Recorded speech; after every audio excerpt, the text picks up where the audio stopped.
जय हिंद दोस्तों।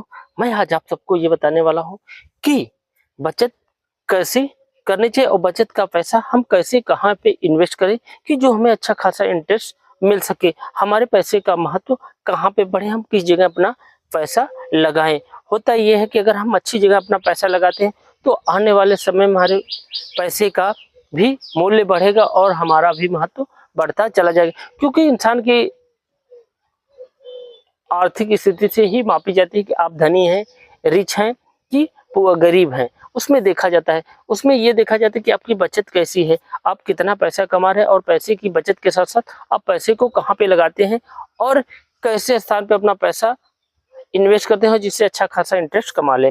होता क्या है, जैसे एक उदाहरण के लिए मैं बता रहा हूँ कि मेरी रोज की आमदनी 100 रुपए है, जिसमें मेरा परिवार खर्च पढ़ाई लिखाई, उदाहरण के लिए बता रहा हूँ कि 90 रुपए में मेरा सब कुछ भरण पोषण हो जा रहा है और मैं 10 रुपए रेगुलर बचा ले रहा हूँ। बचाने का होता है कि हम रेगुलर 10 रुपए बचा ले रहे हैं और महीने में आप 300 रुपए बचा ले। उस 300 रुपए को मैं ऐसे स्थान पे लगाऊंगा कि जहाँ पे मुझे अच्छा खासा इंटरेस्ट मिल जाए। लेकिन होता क्या है कि गांव में आप देखेंगे कि उस पैसे को सही समय या सही जगह वो यूज नहीं कर पाते। होता है कि वो ऐसी जगह पे अपना पैसा लगाते हैं जहाँ पे उनको कुछ समय पे उस पैसे का ही महत्व नहीं रह जाता कि जितना पैसा आप लगाए उतना इंटरेस्ट ब्याज दर पे नहीं मिला, महंगाई दर के हिसाब से आपको नहीं मिला। खुद क्योंकि हमें समझ में ही नहीं आता कि हमें पैसे का महत्व आगे समय पे हो क्या रहा है।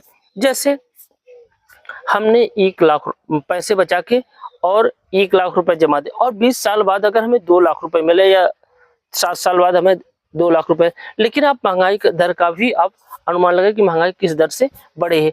जो वस्तु आज 10 रुपए में मिल रहा है वही 6 या 7 साल आने के बाद वो कितने दर पे मिलेगा, आप सोच लीजिए। उसका दाम 10 रुपए और 7 साल बाद आप देखेंगे कि वही वस्तु का दाम 25 या 30 रुपए आपका पहुंच जा रहा है 7 साल के बाद। तो आप सोच लीजिए कि मैंने कोई फिक्स डिपॉजिट किया और डबल मुझे पैसा दे रहा है और 7 साल में आपको पैसा डबल कर दे रहा है और 7 साल में आपकी महंगाई दर कितनी हुई, 3 गुनी बढ़ी और आपको पैसा कितने दर पे दे रहा है, 2 गुनी पे। तो आप सोच लीजिए कि जो मेरा पैसा है उसका ग्राफ गिरा या बढ़ा। होता क्या, इससे देखा जाता है कि आपका पैसे का दाम का मूल्य बढ़ा या घटा। आप देख ले महंगाई का दर 3 गुना बढ़ा लेकिन आपका जो पैसा बढ़ा 2 गुना बढ़ा। तो कहीं ना कहीं एक कहते हैं 3 गुना 1% का आपका लॉस हुआ। तो उससे क्या हो, 1% जब लॉस हुआ तो उस पैसे का मूल्य भी ह्रास में आया। जैसे अगर आपको यहाँ नहीं समझ, जैसे मेरी इनकम इस समय मैं 100 रुपए कमा रहा हूँ, रेगुलर 10 रुपए बचा ले रहा